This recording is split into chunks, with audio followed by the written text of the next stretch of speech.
de la Plaza. Programa de radio de la Asociación Madres de Plaza de Mayo, filial Mar del Plata. Los lunes a las 17, por Radio de la Azotea 88.7. Aún caminan contigo. Muy buenas tardes, bienvenidos y bienvenidas a Madres de la Plaza, programa de radio de la Asociación Madres de Plaza de Mayo, filial Mar del Plata. Hola Iris, hola Irene, ¿cómo están? ¿Cómo estás, Pato? ¿Cómo estás, Iris? Hola. Una nueva historia de otra madre queridísima. Antes vamos a pasar un audio. Sí, vamos a hablar mucho de la historia de madres hoy. Hace un par de años... Bueno, hace un par de días fue el 17 de octubre, ya hablamos del Día de la Lealtad, pero hace un par de años esa fecha caía domingo y era el Día de la Madre. Sí.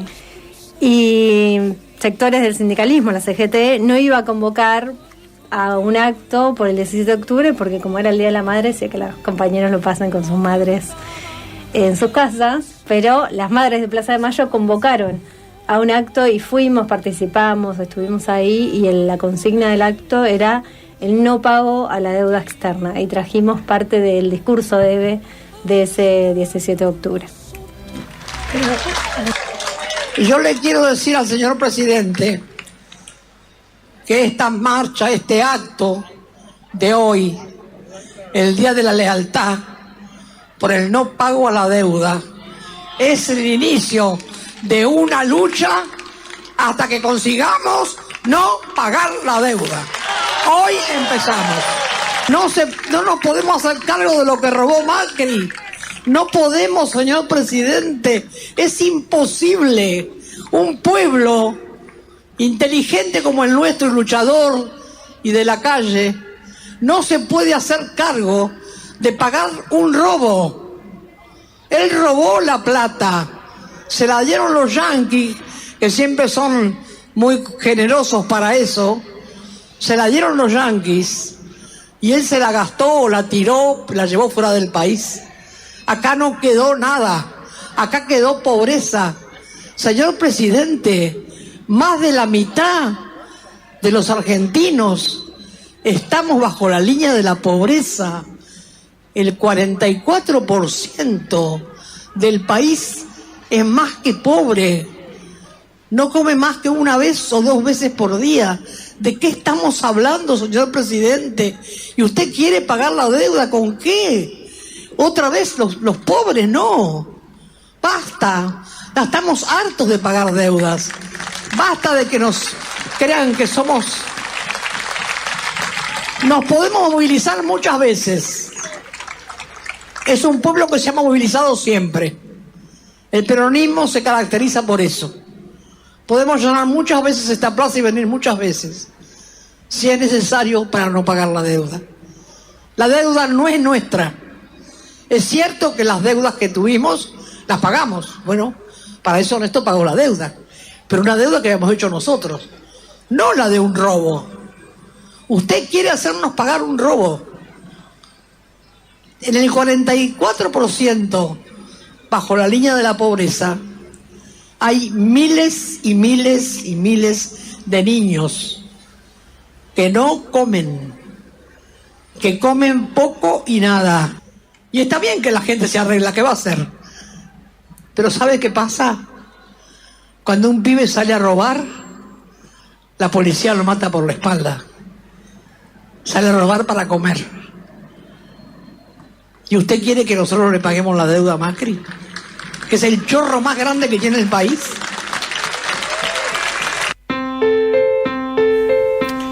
Era el año 2021, Sí. El 17 de octubre del 2021 estaba Alberto Fernández de presidente, pero hoy muchas cosas las podemos traer a la actualidad. Exactamente, porque hoy tenemos una deuda cada vez mayor, impagable, y que son unos ladrones donde quienes están contrayendo la deuda en realidad son los que tienen que ir a la cárcel. No, hoy escuchaba a un jubilado que decía, el presidente tiene razón, bajó la pobreza porque aumentó la indigencia. Claro. Y es cierto, cada vez hay más pobres, más gente en la calle. Y lo que decía Eve en el 21 está muy actualizado para decirlo hoy. Sí, para esta deuda que además de ser impagable es totalmente ilegal y que lo única nos condena al pueblo al hambre y a la pobreza. Y ahora sí, arrancamos con parte de la historia de madres que siempre nos trae Iris, la historia de una de las madres. Bueno, hoy voy a leer de Marta Petrone de Valdillo y lo voy a leer en primera persona, una entrevista que le hicieron a ella. Bueno, yo soy miembro de la comisión hace unos 10 años. Esta nota más o menos se le hicieron en el 2006. Bueno, vuelvo a repetir. Bueno, yo soy miembro de la comisión hace unos 10 años, o 12 más o menos. Hago todo lo que puedo. También llevo parte de la contabilidad diaria. Ese es uno de mis trabajos. Lo hago con Eve Macia. Y bueno, hago todo lo que puedo. Después un poco la cocina, llevar todo adelante. Las vitrinas corren por mi cuenta.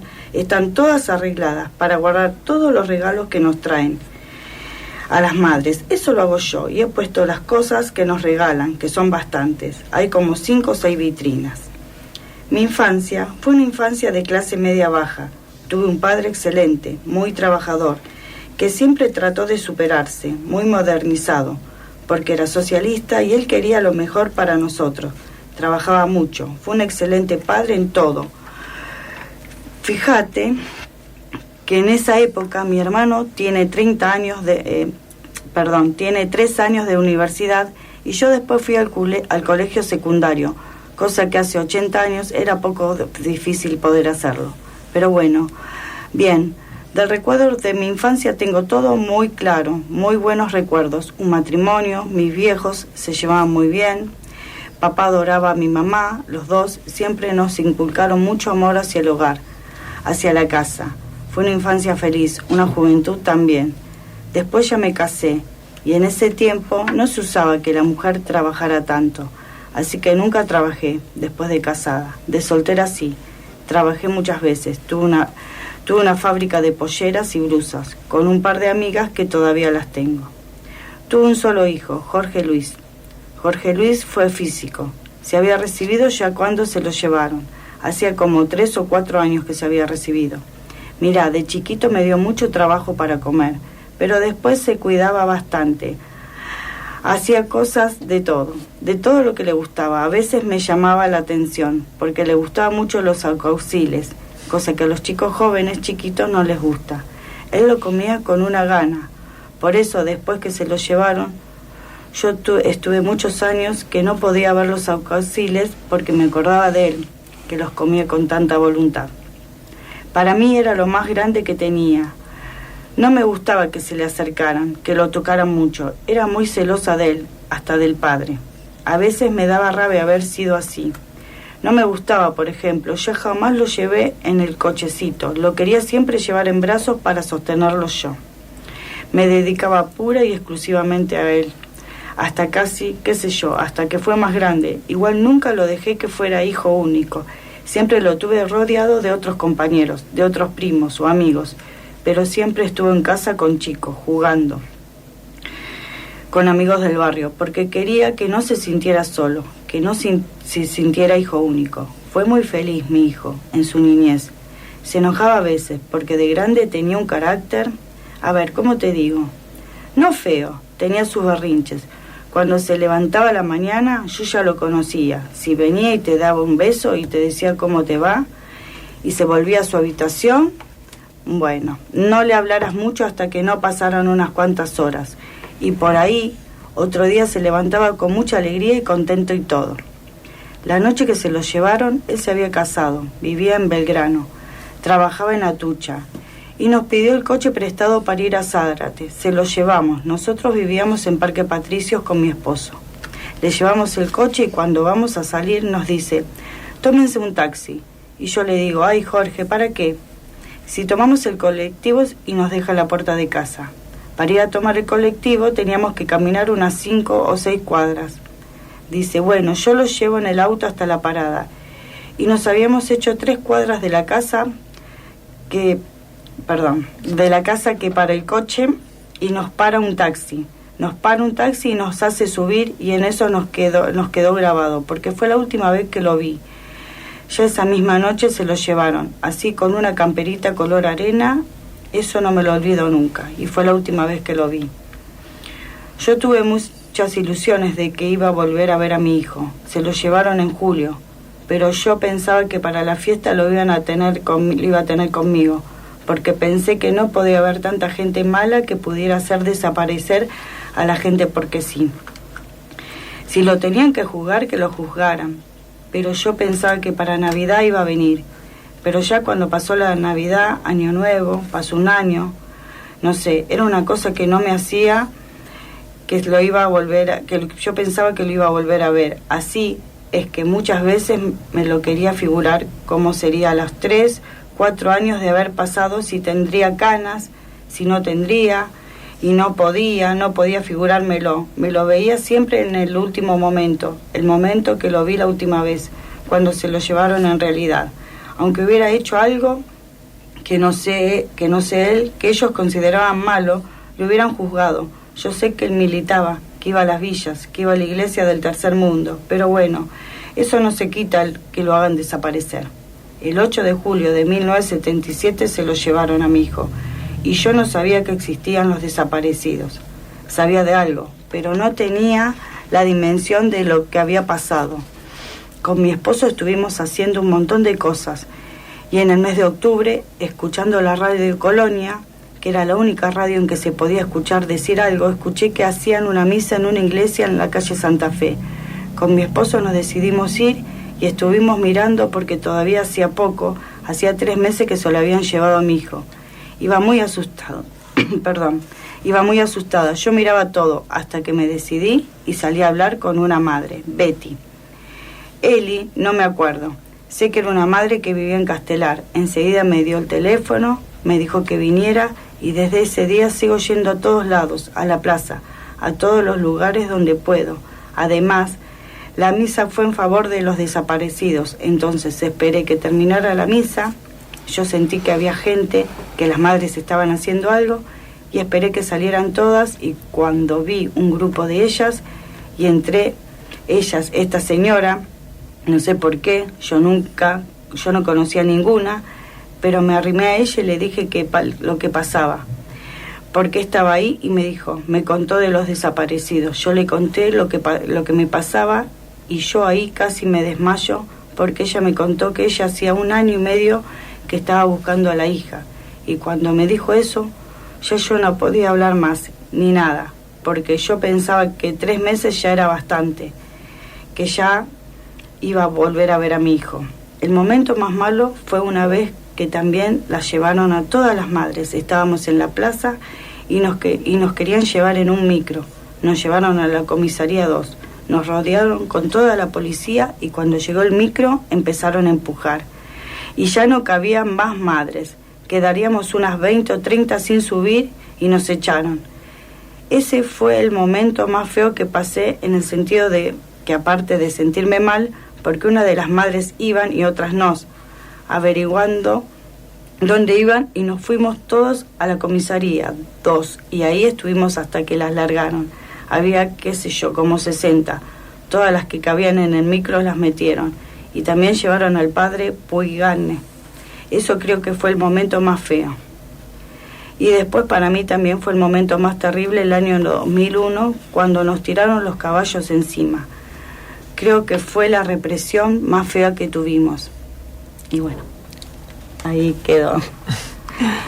Sí, Marta era muy dispuesta para hacer todas las cosas. Cuando podía venía a Mar del Plata porque tenía un familiar acá, y participó de algunas marchas, pero era muy compañera también de Eve, porque a todo lo que las madres hacían, ella estaba, ¿no? Y me hizo recordar cuando yo empecé a participar también acá del grupo de madres con mis suegros, y cuando yo les dije que hacía 3 meses que habían secuestrado a mi esposo, una de las madres dice: mirá, a mí en el 76 me secuestraron a mi hijo, así que seguramente a vos tu marido va a aparecer. Y yo también me quedé, tanto, yo estoy en el 78 y ella desde el 76 que buscó a su hijo, ¿no? Fue muy impactante también, ¿no? Así que la comprendo a Elvira cuando le dijo a esa madre, ¿no?, que hacía 1 año y medio que buscaba a su hijo. Uh-huh. Y no sé si había dicho, bueno, Marta, por eso esto fue una entrevista anterior, falleció en agosto del 2007. Gracias. Cambió de casa. Gracias, Iris. Muchas gracias, y en esta tarea que nos damos de repasar la historia de las madres, trajimos parte de un discurso que dio Eve en el año 1995, cuando las madres las homenajearon en el Teatro Víctor Jara y estaban cerca de cumplir los 1000 jueves, las 1000 marchas en Plaza de Mayo. En 18 años, miles y miles de gestiones. El año que viene vamos a cumplir 1000 jueves en la plaza. Cada jueves, pareciera mentira, hay siempre cosas que denunciar, que reclamar y que decir. Las madres tuvimos muchos momentos diferentes y de crecimiento. Solas en el principio, vapuleadas por la prensa como terroristas o madres de terroristas, nos pintaban nuestras casas, ponían carteles, entraban en nuestras casas, nos llevaban presas, nos golpeaban. Cada jueves en la plaza nos llevaban y volvíamos a ir al otro jueves, nos decían las locas, por eso, ya están las locas, las llevan presas y vuelven. Inventamos 1000 maneras de luchar. La primera cosa importante que hicimos, además de estar en la plaza y de marchar, fue que cuando le pidieron el documento a una madre, todas le dimos el documento a la policía. Cuando llevaban a una detenida, todas íbamos detenidas, todas nos metíamos en los otros patrulleros, en los otros actos. Nos fuimos dando cuenta que la lucha colectiva, enfrentando al más feroz de los enemigos, nos daba fuerza. Cuando a fines del 77 desaparecen nuestras compañeras, 3 de nuestras compañeras, hubo mucho temor. Todo el mundo decía, basta, no vayan más a la plaza, las van a matar a todas. Y tuvimos que resolver solas, que había que seguir porque había 3 personas más desaparecidas y que no las podíamos dejar porque eran nuestras compañeras. El movimiento otra vez se achicó, fuimos otra vez solo 20 madres, volvimos a empezar, volvimos a convocar. Pusieron policías hasta en los árboles con perros, con armas, y nosotros ahí. El primer paso de crecimiento fue socializar la maternidad, sentirnos madres de todos los desaparecidos, una cosa bien difícil en mujeres como nosotras, criadas en un momento donde la mujer está preparada nada más que para atender su casa, para criar a sus hijos, y punto. Ser madre de todos los hijos no lo hicimos todas al mismo tiempo. Teníamos sus nombres en los pañuelos, llevábamos sus fotos colgadas en el pecho, pancartas con sus fotos. Ir dejando eso fue complicado. Había que hablar mucho con las madres, explicarle que no tenía sentido luchar por el propio hijo solo, que ellos lo habían hecho por todos, que habían dado su vida por todos, que todos los nombres eran iguales. Y ya ahí empezó una batalla. ¿Qué significaba ser madre de Plaza de Mayo? Madre de desaparecido es una cosa, madre de Plaza de Mayo era otra. Y ahí empezó la batalla de hablar y hablar y hablar. ¿Qué significa una lucha colectiva? ¿Por qué no podemos decir que yo lucho por los 30.000 si llevo la foto colgada de mi hijo o el nombre del pañuelo?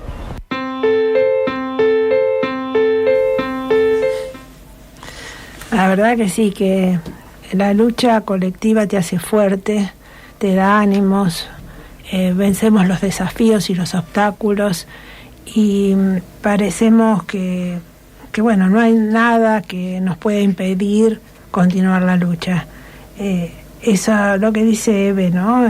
Que seguimos, a pesar de que hoy seguimos pocas madres, pero seguimos fuertes, porque no podemos dejar atrás a nuestras compañeras. Están a nuestro lado y seguimos luchando como siempre. Y viven en la plaza para siempre. Sí. Bueno, lamentablemente tenemos que cambiar de tema. Nos encantaría repasar la historia de madres en días como hoy. todo el programa, porque no hay buenas noticias.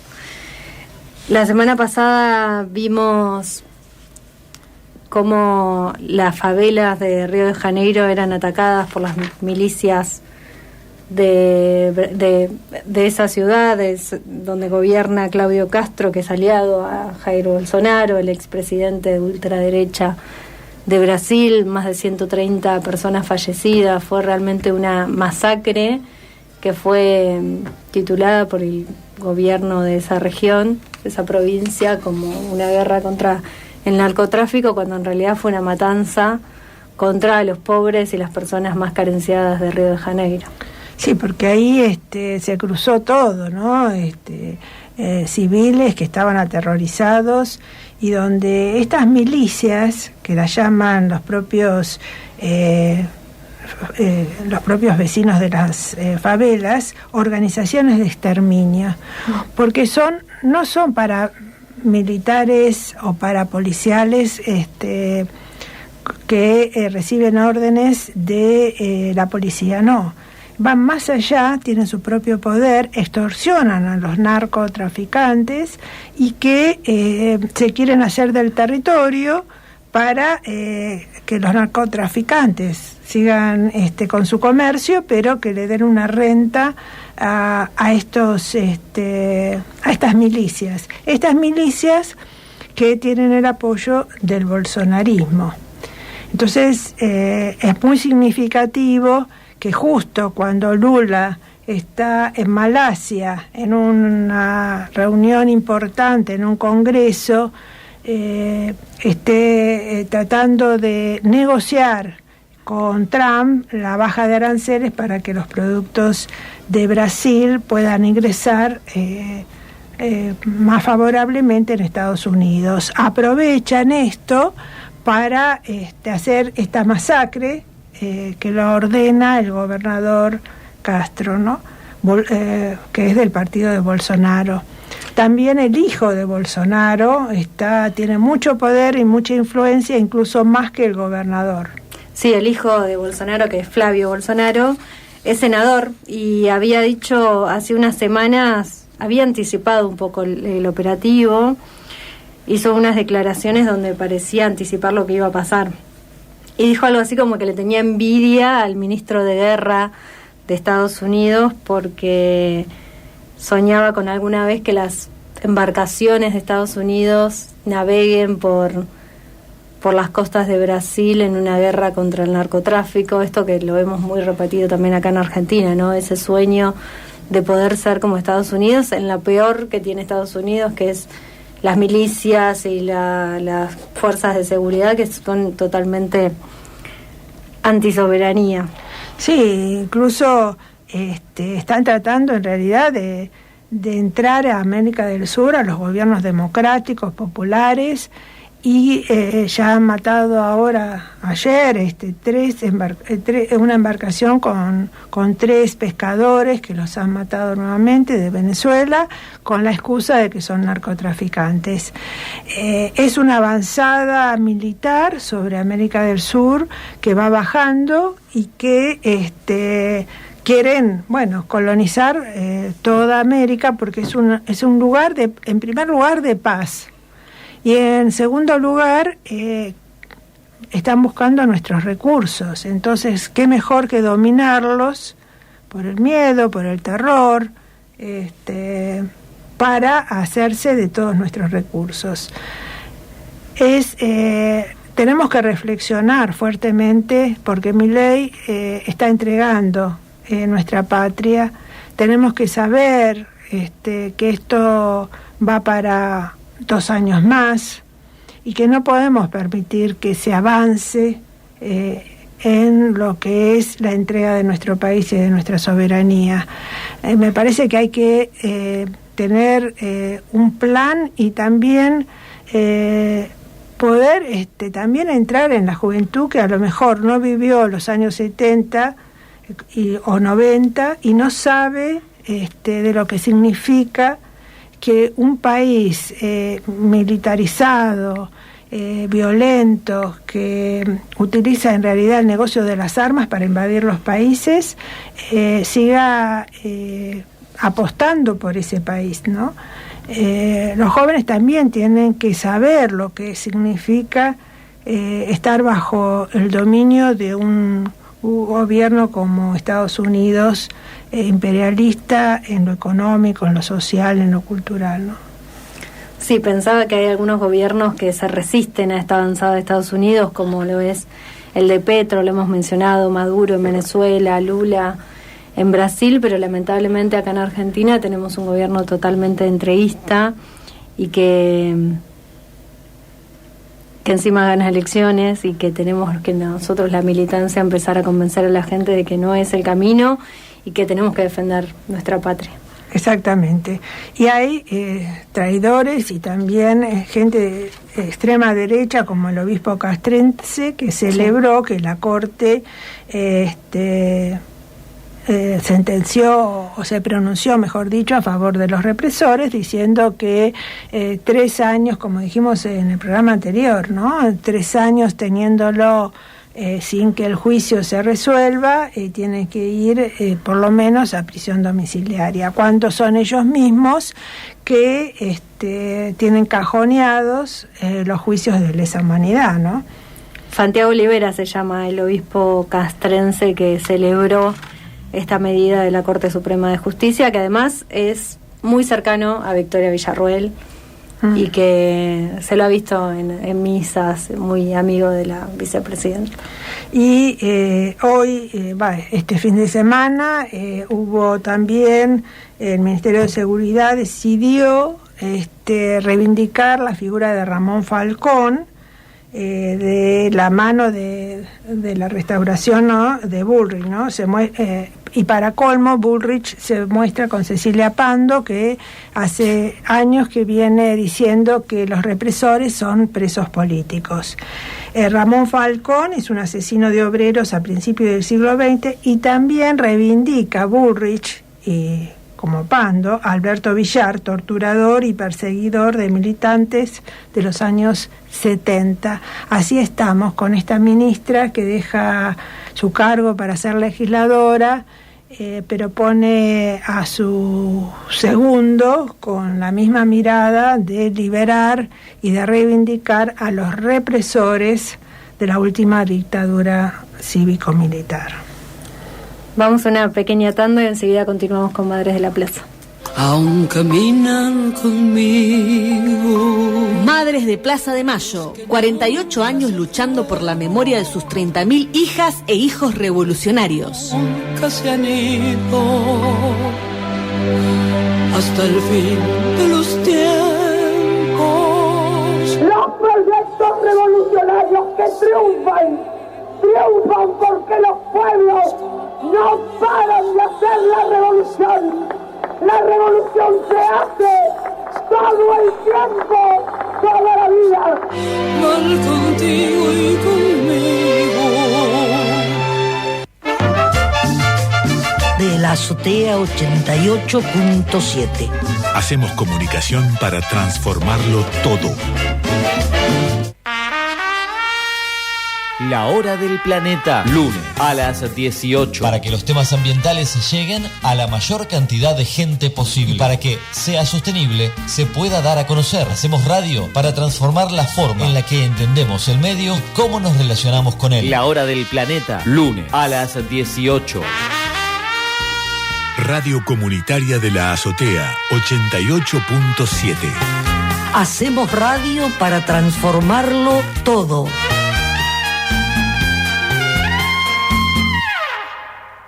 SADOP. Conocer tus derechos es el primer paso para defenderlos. SADOP, el sindicato que representa a los docentes privados. Acércate, afiliate, elegí delegado. Sumate a OSDOP, la obra social de los docentes privados. Centro Mutual Docente, cobertura y beneficios para los trabajadores de las escuelas privadas y sus familias. Libertad 4751 de 9 a 17. Mayorista Soto. Mayorista Soto. Mayorista Soto. Mayorista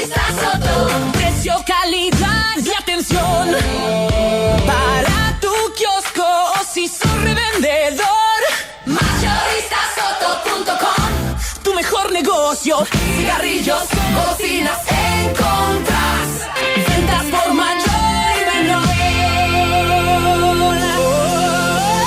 Mayorista Soto. Fortunato de la Plaza, 4798. Juan B. Justo, 6098. Rotonda El Gaucho. www.mayoristasoto.com. Una empresa familiar que comprende lo que los comercios de la ciudad necesitan. Las trabajadoras y trabajadores metalúrgicos tienen a la UOM, Unión Obrera Metalúrgica de Mar del Plata, Roca 3551, 2236-361518, UOM Mar del Plata. Defendemos los intereses de las y los trabajadores metalúrgicos de la ciudad y la región. Stigas, Sindicato de Trabajadores de la Industria del Gas de la Costa Atlántica. Stigas sigue creciendo. Llámanos al 223-512-4972. Estamos en Rawson 4844. En Instagram, Stigas_MDP. Ezequiel Serra, secretario general. La apatía, la anestesia y la indiferencia están planificadas. El compromiso, la organización, la solidaridad son parte de la identidad comunitaria. De la Azotea 88.7. Hacemos comunicación para transformarlo todo. Nunca desaparece. Madres de Plaza de Mayo, 48 años de lucha, amor y resistencia. Los gobiernos hacen lo que les parece posible y los pueblos tenemos que hacer lo imposible. Eso queda en nuestras manos.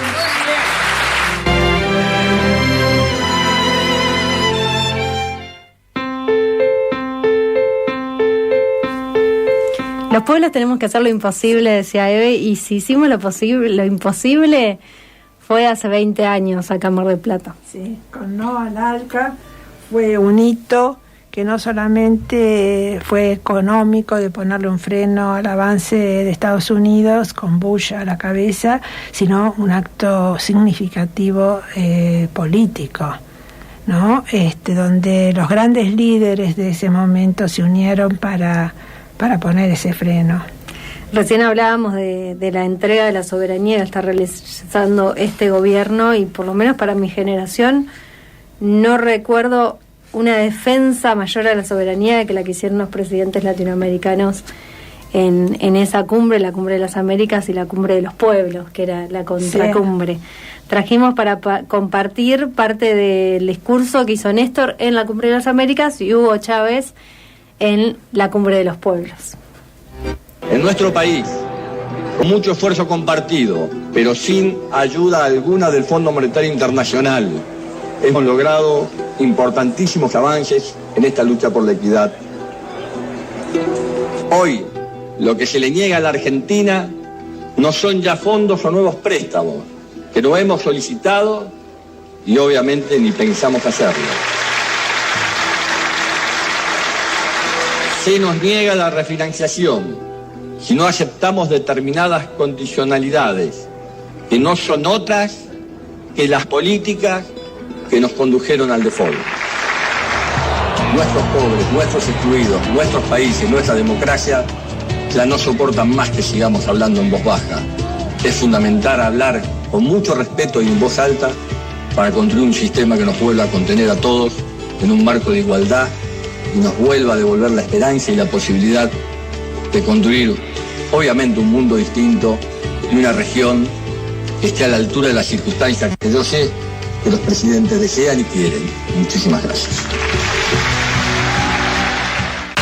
Hemos venido aquí hoy a muchas cosas, a caminar, a marchar, a saltar, a cantar, a gritar, a luchar, pero entre tantas cosas de las que hoy hemos venido a hacer aquí a Mar del Plata hoy, y cada uno de nosotros trajo una pala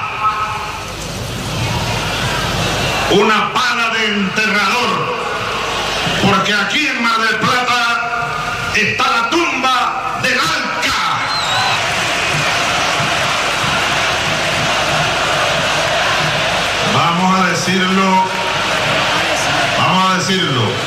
Alca, al carajo. Alca, al carajo.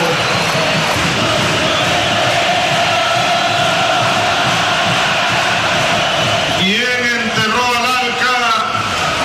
Los pueblos de América enterramos al Alca. Hoy, aquí en Mar del Plata,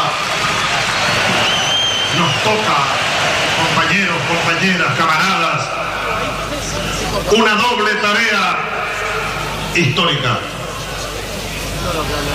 Nosotros no solo debemos ser enterradores del Alca, sino enterradores y en mucha mayor dimensión, complejidad y profundidad del modelo capitalista neoliberal que desde Washington arremete contra nuestros pueblos desde hace tanto tiempo. Bueno, la voz potente de Chávez levanta a cualquiera con un optimismo impresionante. Chávez tenía una fuerza, lo conocimos las madres mucho. Al principio teníamos resistencia porque era un militar, pero cuando empezamos a conocerlo y cuál era su objetivo y qué es lo que hizo por Venezuela, lo adoramos. Me acuerdo para esa fecha, las madres de Buenos Aires habían venido y habían traído una pancarta, un cartel de esas banderas de arrastre que decían fuera Bush, y bueno, por la calle Luro empezamos a marchar, las de Buenos Aires, de acá de Mar del Plata y de otras filiales, junto a organizaciones de desocupados, a ciudadanos que se habían unido a la marcha, partidos políticos. El Luro era impresionante como marchábamos, hasta que llegamos hasta donde se celebraba la cumbre de las Américas, donde estaban los presidentes, y ahí le dijimos de todo a Bush. También Eve tomó el megáfono para decirle cosas como acostumbraba Eve, y después de ahí nos fuimos al Mundialista, allí a la cumbre de los pueblos. Me acuerdo que nos habían dado un palco al lado del escenario donde iban a hablar los oradores, y en ese palco nos vinieron a ver Chávez, Maradona, que fue algo muy emocionante, muy emotivo. Y escuchábamos los discursos.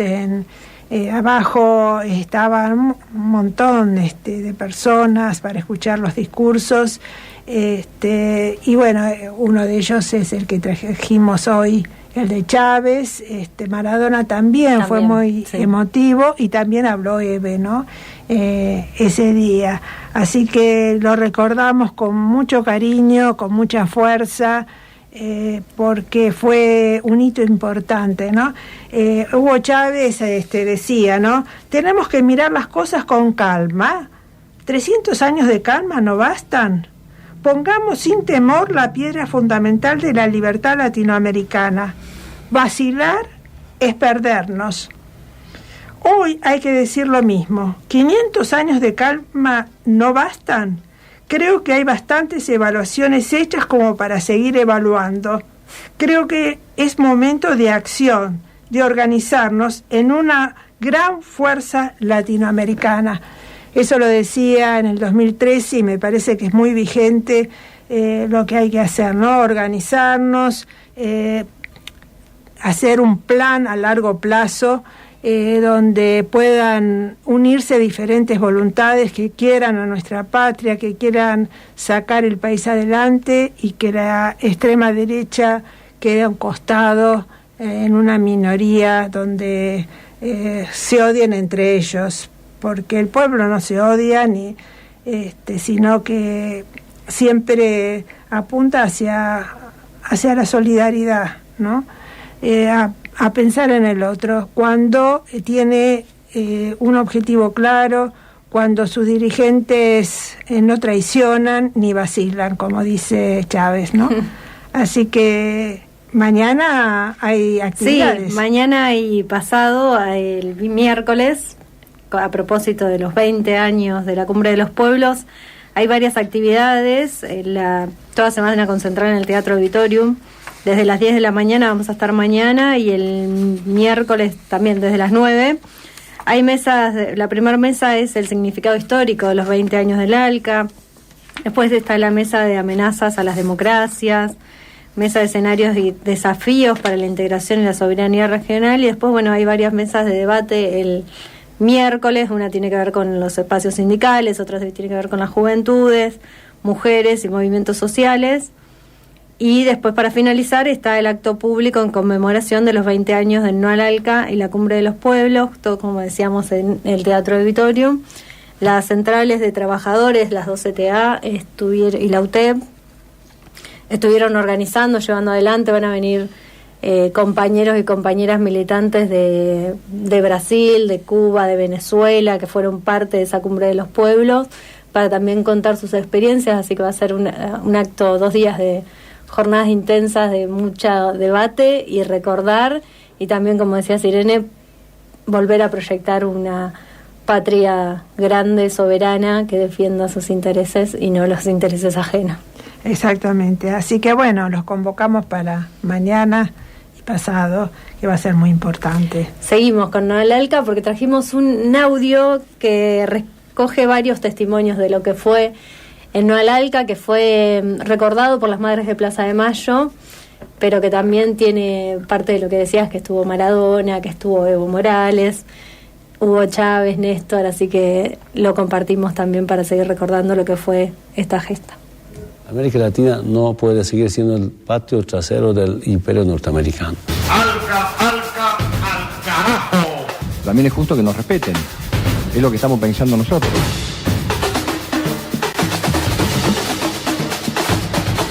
Creo que fue el paso más importante para ser libres como somos ahora, ¿no? Estás como en tus mejores tiempos.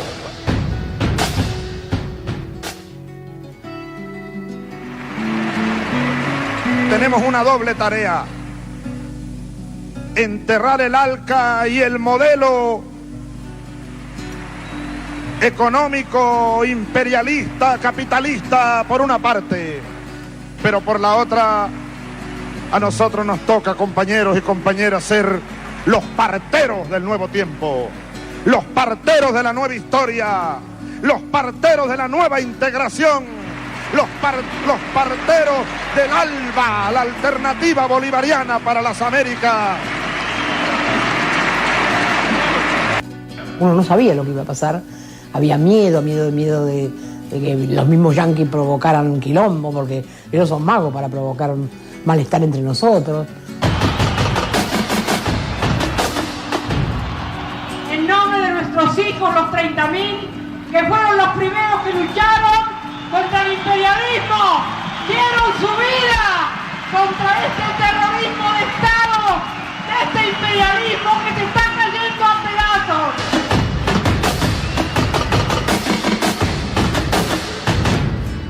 ¿Qué sé yo? Me sentía tan honrada, tan cerca de mis hijos, tan, no sé, para mí fue muy conmocionante ese día. Algo deseo decir aquí con toda claridad. Venezuela no renunciará jamás a ser un país soberano, libre y justo. Cuéstenos lo que nos cueste. Y aquí voy a repetir una frase de Evita Perón: la patria será libre o la bandera flameará sobre sus ruinas.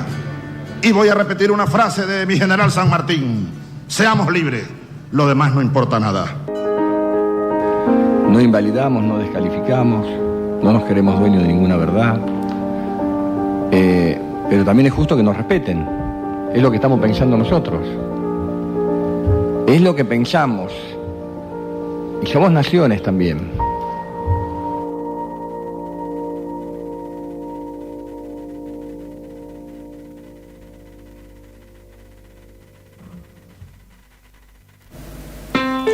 Bueno, los diferentes presidentes que nos conmocionan, ¿no? Y que nos dicen, ¿no? Seremos libres o no seremos nada, como decía Evita. San Martín, perdón, acá me corrige Pato, pero hay que volver a que ese fuego que teníamos ya no hace tanto, ¿no?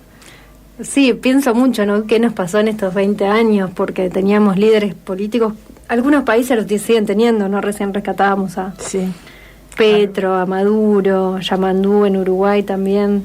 Pero bueno, acá en Argentina cambiamos muy radicalmente de lo... Sí, pero no es la potencia que tenían esos líderes, donde tenían en claro, ¿no?, que la unidad latinoamericana era importante para ser un bloque que pudiera enfrentar a Estados Unidos, que en ese momento no tanto se fijaba en América, sino que estaba en Asia, bombardeando a Afganistán, Irak, Yemen y todos los países, ¿no?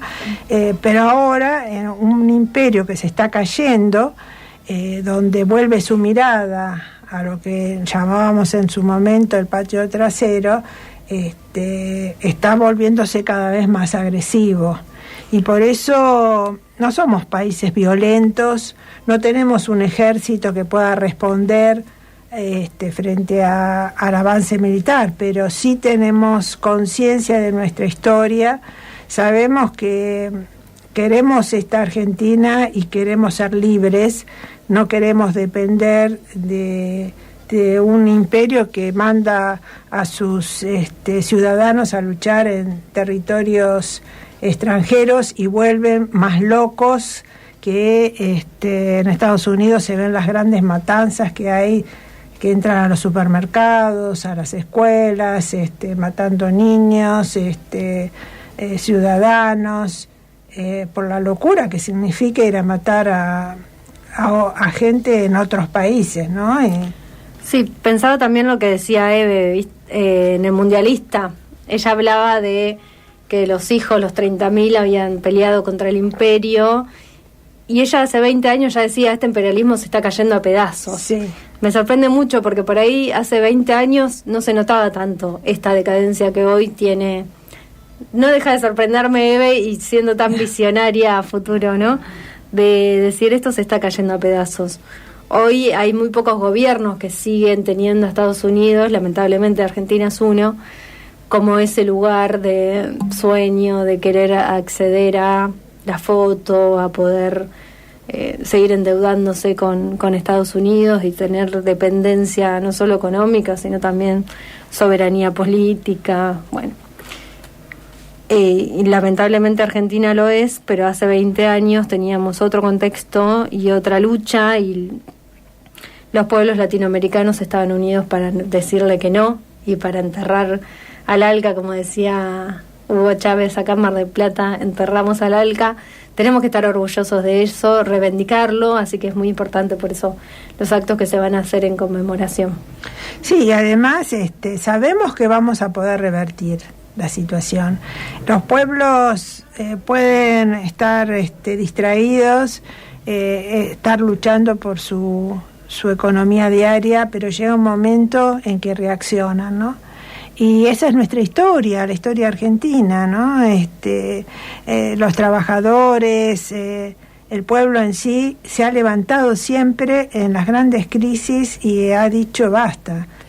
Y creo que nosotros en este momento también es un momento de resistencia, tal vez de formar una alternativa con convicciones, una unidad que sea firme.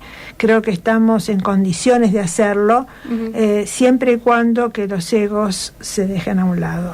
Sí, estamos en una situación muy difícil, sobre todo pienso en el mayor partido opositor a este gobierno, que es el peronismo. Está atravesando momentos de mucha crisis, muchas internas políticas, ya lo sabemos. A propósito de lo que pasó en las elecciones, el gobernador Axel Kicillof se reunió con intendentes de la provincia de Buenos Aires. Primero retomó su agenda de gestión, volvió a inaugurar escuelas, hospitales, habló de que está trabajando en rutas, Pero también en este encuentro que hizo en Berazategui con intendentes y con todo el gabinete de la provincia de Buenos Aires, volvió a hablar del plan de poder enfrentar a Milei, de poder ponerle un freno y de poder seguir gestionando la provincia de Buenos Aires, que es la más grande del país. También Axel Kicillof le escribió una carta a Milei, porque Milei se reunió después de las elecciones con algunos gobernadores, pero dejó varios gobernadores fuera de la cita, entre ellos, por supuesto, el gobernador de la provincia de Buenos Aires, pero también el gobernador de Formosa, Gildo Infran, el gobernador de Tierra del Fuego, Melela, el gobernador de La Rioja, Quintela, y el gobernador de La Pampa, Sergio Silioto, quedaron afuera de esta convocatoria. Pero que Silioto no participó. No participó. ¿Y quién es el de San Luis? El nuestro que participó hay un par, pero el que más, por lo menos a mí me llamó la atención, es el de Santiago del Estero, Gerardo Zamora. En la carta que Axel Kicillof le escribe a Milei, le habla de esta reunión y le dice que las provincias que no fueron convocadas a esta reunión representan el 40% de la población argentina, y que es un acto totalmente antidemocrático y antefederal. Exactamente, porque deja de lado provincias que han sido elegidas democráticamente, y que la nación le debe millones de millones a la provincia y al resto de las provincias. Sí. Además, en la carta que escribió Axel Kicillof, le dice a Milei que la política económica del gobierno está destruyendo el tejido social y el productivo de nuestro país, que la exclusión es un gesto antidemocrático. Remarcó las demandas que el gobierno nacional, las deudas, que el gobierno nacional tiene con las provincias, y cerró diciendo que el futuro de la patria no se construye con odio ni sometimiento, sino con respeto, cooperación y amor por nuestro país. Exactamente. Además, Kicillof pidió a los ministros y a los intendentes que no nos enredemos en ninguna discusión interna. Y esto me parece saludable, porque lo que hay que hacer es trabajar un plan para revertir esta situación desastrosa, que Milei no la va a revertir, porque ya dijimos en montones de ocasiones que el saqueo es exitoso, ¿y por qué van a revertirlo? Claro. Están haciendo lo que vinieron a hacer. Lo que nosotros tenemos que hacer como movimiento popular es consolidar una alternativa política que sea atractiva para la gente, que la gente la quiera elegir, que sea federal, que realmente sea representativa en todo el país, para que en el 2027 finalmente se pueda poner un freno a este gobierno. Y mientras tanto, porque ya te veo la cara, hay que seguir en la calle, hay que seguir luchando, y el freno político más importante ahora lo tenemos que hacer nosotros en las calles, porque además esta reunión que tuvo Milei con los gobernadores es para generar consenso, como lo hicieron a principios de su gestión, y empezar a votarle cualquier cosa en el Congreso. Viene de la mano de eso. Entonces, lo que tenemos que hacer es recuperar las calles, lo veníamos haciendo antes de las elecciones, no perder eso, y ahí empezar a ponerle un freno a este gobierno. Y militar, ¿no? Porque cuando dicen un plan atractivo quiere decir escuchar a la gente para luego ponerlo en ejecución, ¿no? Porque podemos diseñar un plan muy atractivo, pero si después no se cumple, no sirve de nada. Sí, que la dirigencia no esté tan desconectada de la militancia de base, ¿no? Que haya un ida y vuelta un poco más. No solamente de la militancia, sino también del pueblo en general, ¿no? Porque hay mucho descrimiento en la política. En la política y en los políticos. Entonces, evidentemente pasa algo ahí. Hay una desconexión total. Creo que Axel está haciendo una buena gestión y por eso tuvo el apoyo que tuvo el 7 de septiembre, pero no basta con eso. No alcanza.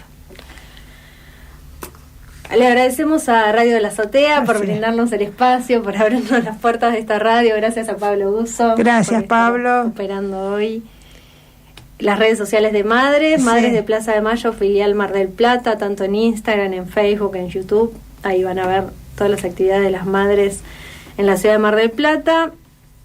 Nos encontramos el jueves. El jueves a las 16, en Peatonal y Mitre, como todos los jueves, en la plaza.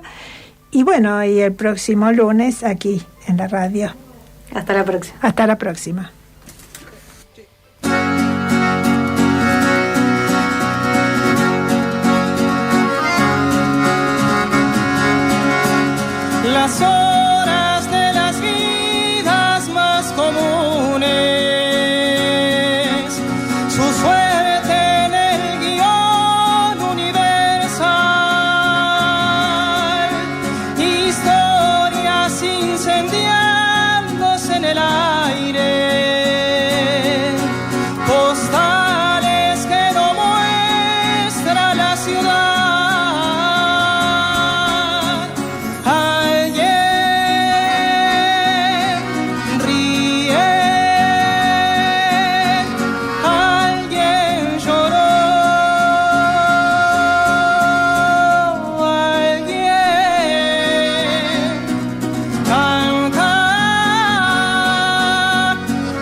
Madres de Plaza de Mayo, 48 años de militancia junto al pueblo trabajador. Los desaparecidos.